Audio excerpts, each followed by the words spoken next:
For problems 18 through 20, we want to determine the area of the following composite figures. So in problem 18, we have what looks to be a semicircle on top of a triangle, kind of like a cone. Whenever you're finding an area, we want to find the area of each part individually and then add them together for a whole.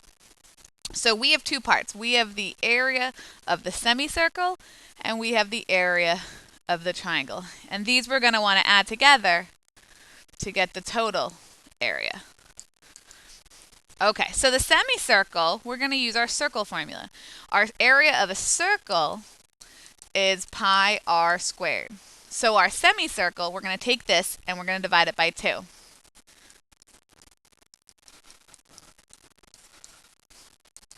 Okay, so let's look at what we have here. 12 is actually the length of this line, the diameter, and the radius is half of that.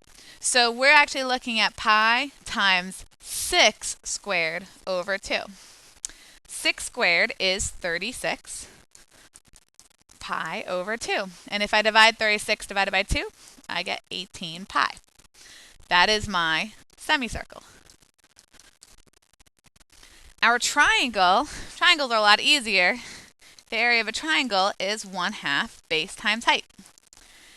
In our case, our 12 also represents the length of the base, so that's a 12, and the height of the entire triangle is 20.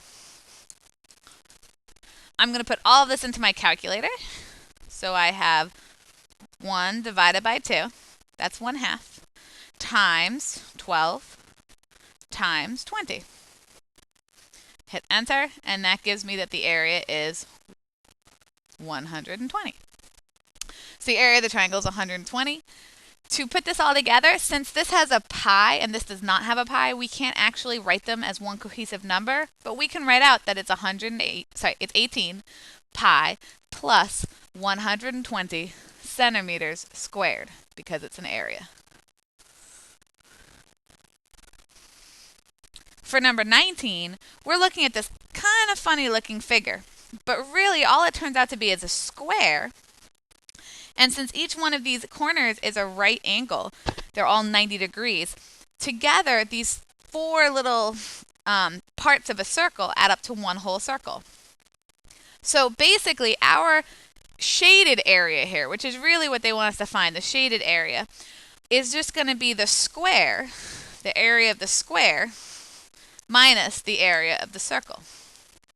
Okay, let's look at that. The area of the square, an area of a square, is just whatever the side is squared. And in this case, the side is 16, and 16 squared, let's just check on our calculator, 16 squared should just be 256.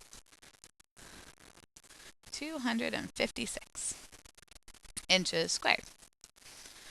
Now our area of our circle, since we have 4 parts and they all add up to one whole circle, we're just going to use the whole pi r squared formula. And in our case, r is not 16, that's the whole length, but half of it is just 8, and that's the radius of this circle. So it's pi times 8 squared, which is 64 pi. So our total area, our shaded area, is equal to our square, 256, minus our circle, 64 pi inches squared.